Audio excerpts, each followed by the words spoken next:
On February 1st, 2026, at 1 minute past midnight, a strange quiet fell over Washington, D.C. The United States government stopped working. Many big federal buildings, usually busy with people, became empty and silent. This brought big uncertainty for millions of federal workers. They did not know when they would get their next paycheck, causing stress for families. Many citizens also worried about important services they needed, like help with health or travel. This was a very tense moment for the country. It was the second time the government closed its doors in just 3 months. People across America wondered why this problem kept happening. This current crisis was different from past problems, which were often about budget disagreements or money fights between political groups. This time, the problem started because federal agents shot and killed people in Minneapolis. These shocking and sad events changed how politicians and people felt about some government actions. The full and disturbing story of what happened in that city and how it fundamentally changed the political landscape will be told soon. Even with this big problem, the Senate tried to help. Lawmakers there worked hard and voted yes for a plan to fund the government. Many senators from both parties, Republicans and Democrats, supported it. It was a strong, successful vote, with many agreeing. But even after this clear vote, the government still closed down. How could such a strong vote lead directly to failure?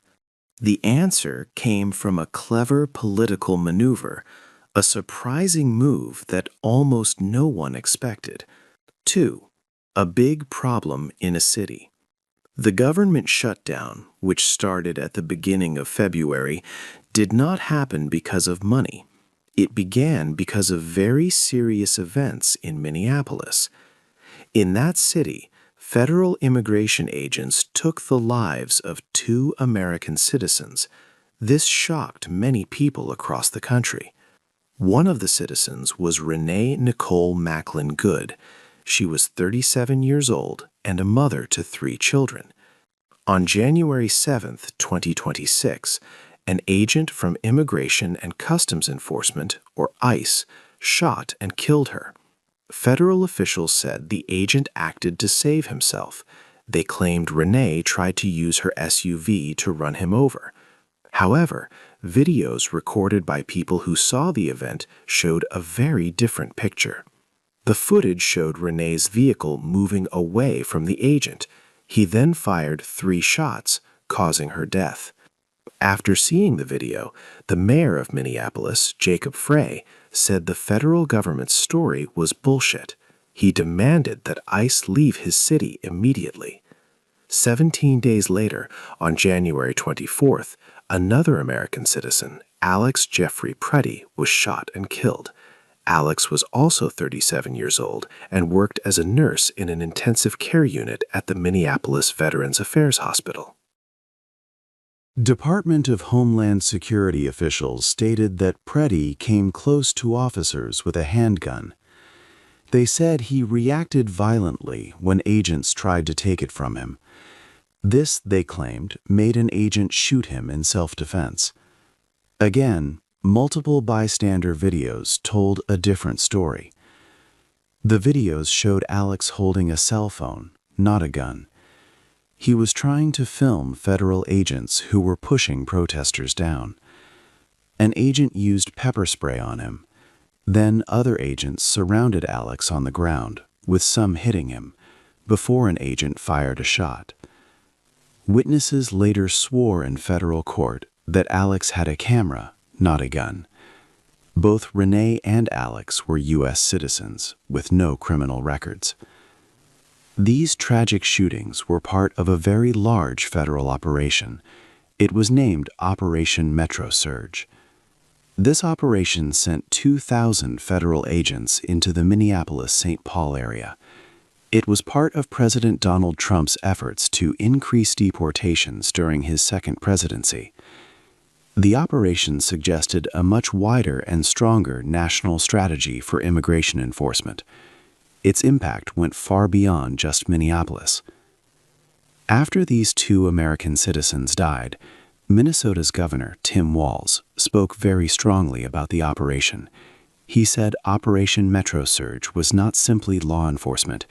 He called it a campaign of organized brutality against the people of our state. This was a powerful and public accusation against federal agents. With such strong words from a state leader, how would Congress and the entire nation choose to respond to this crisis? 3. The politicians disagree. The tragic shootings in Minneapolis caused a very big political fight in Washington. Senate Democrats had strong demands for new rules. They said federal immigration agents must wear body cameras during their work. These cameras needed to be on at all times. They also wanted agents to stop wearing masks when talking to people. Democrats asked for new, clear rules about when agents could use force. They also wanted people to be able to complain about agents more easily. If an agent did something wrong, Democrats wanted an independent group to investigate, not the government itself. Senate Minority Leader Chuck Schumer said this situation was not what America should be like. He said changes must happen. Republicans, however, did not agree with all these demands. They felt these new rules would make federal agents weak. They said agents needed to be strong to keep the country safe and to follow President Donald Trump's plans for immigration. Senate Markwayne Mullin said that politicians should not stop Immigration and Customs Enforcement, ICE, from doing its job. He believed the American people wanted stronger law and order. Other Republicans said that some money for body cameras was already in the plan, so more changes were not needed. This strong disagreement was a big and sudden change. Just 1 week before, Congress was very close to approving a huge money package, almost $1.3 trillion. This big plan would give money to many parts of the government, including the Department of Homeland Security, for a whole year. The House of Representatives had already voted yes. The Senate was almost ready to vote yes too. People thought it would pass easily. But after the deaths in Minneapolis, Senate Democrats changed their minds. They said they would not give full money to the Department of Homeland Security without big changes first. Now the deadline to agree on money was very, very soon, just a few hours away. Neither side would move from their demands. It seemed impossible to find a middle ground. Both political groups drew a line and would not change their minds. A long, bad government shutdown was going to happen. Was there any way to find a compromise, or would the government simply stop working under the weight of this crisis? 4. A plan to fix the problem. When it seemed all hope was gone, something secret happened. Leaders from the White House and the Senate met. They needed to find a way to stop the government from shutting down. They came up with a clever idea, a creative compromise. The plan was to fund most of the government until the end of September. This meant many important departments could keep working as normal. But for the Department of Homeland Security, DHS, the money would only last for 2 more weeks. This short-term plan would keep DHS open, but it also gave everyone time to talk about new rules for its agents. The deadline for this new talk was February 14, 2 weeks away.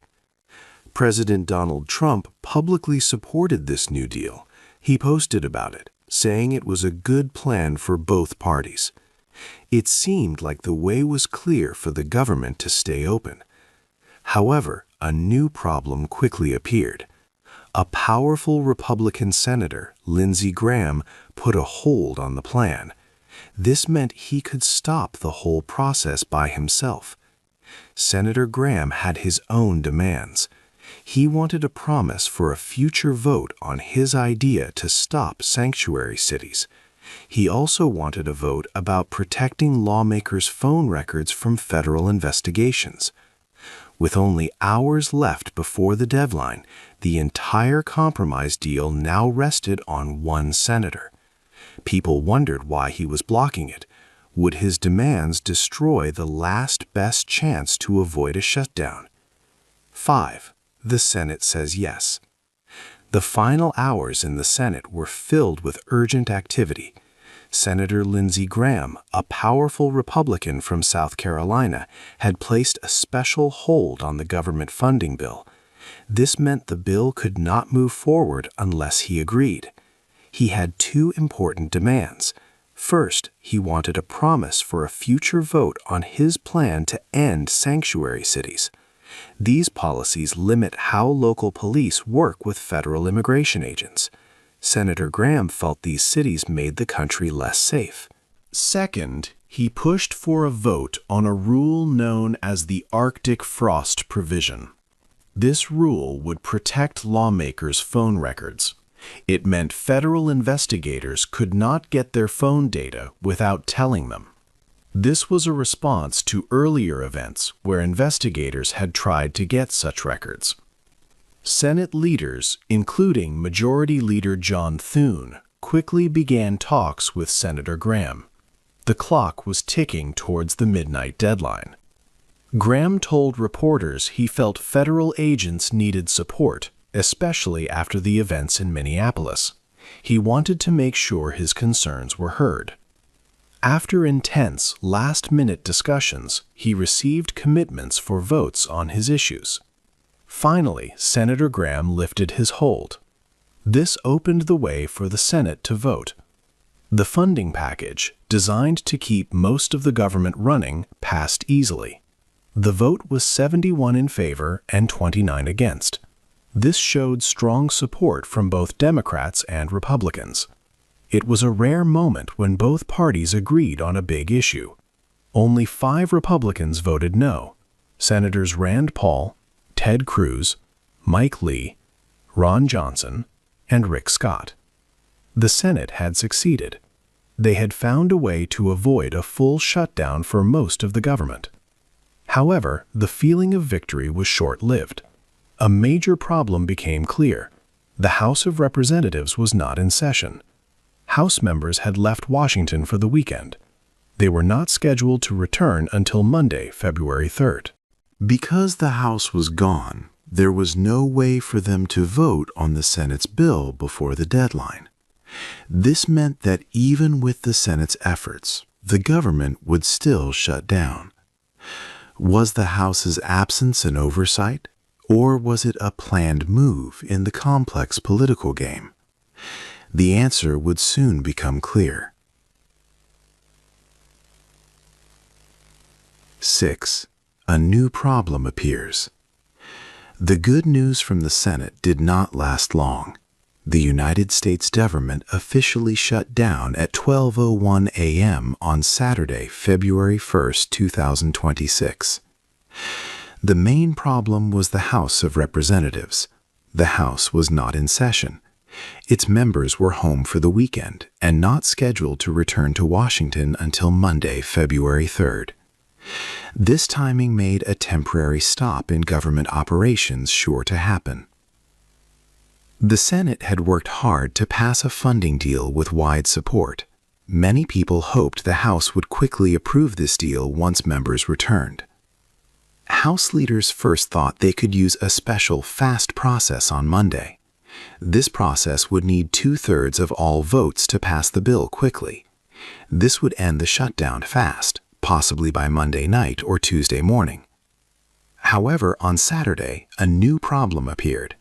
House Democratic leader Hakeem Jeffries made an important announcement. He stated that House Democrats would not support the quick passage of the Senate funding package. They would not provide the many votes needed for the fast process.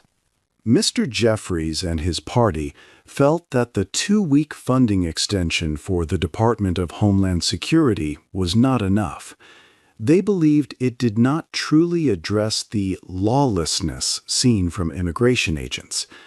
House Democrats wanted stronger promises for changes in how immigration rules are enforced. They wanted these reforms before approving more money for the agency. This decision put House Speaker Mike Johnson in a very difficult place. He could not get the bill passed quickly now. He would have to send the bill through the House Rules Committee first. This process would add more steps and more time before a vote could happen on the House floor. But Speaker Johnson had another big problem, even within his own party. Some members of his Republican Party did not like the Senate deal. The conservative House Freedom Caucus had already spoken against it earlier in the week. They did not agree with any compromise that seemed to limit immigration enforcement. So Speaker Johnson was trapped. Democrats would not help him pass the bill with a fast vote, and many in his own party might vote against it too, making it hard to get enough votes even with the longer process. The government was now shut down. With no clear path forward in the House, people wondered, how long would this new shutdown truly last? 7. How the shutdown hurts people. When the government stops working, many people feel the problems right away. This shutdown hurts families and disrupts daily life across the country. It affects essential services that people rely on every day. One big problem is with air travel. People who check bags at the airport, called TSA agents, are told they must still come to work. Also, air traffic controllers who guide planes must continue their jobs. But these workers will not receive their paychecks. This creates great stress and worry for them and their families. During past shutdowns, some agents stopped coming to work because they needed money. This can make airport security lines very long, and many flights can be delayed or even canceled. It makes travel difficult and uncertain for millions of Americans. Many other federal workers also face hardship. About half of the people who work for the Department of Defense, who are not soldiers, might be told to stay home without pay. These are called civilian military employees. Losing pay causes serious money problems for their families. It is especially hard because many of these workers are veterans themselves who have already served their country. Important medical research also slows down. At places like the National Institutes of Health, or NIH, scientists cannot admit new patients for important medical studies. They cannot process requests for money to start new research. This means that finding cures for serious diseases or developing new treatments takes much longer. Life-saving work can be put on hold, affecting people's health in the future. However, some very important help continues. For example, families who get food assistance through the SNAP program will still receive their benefits without interruption.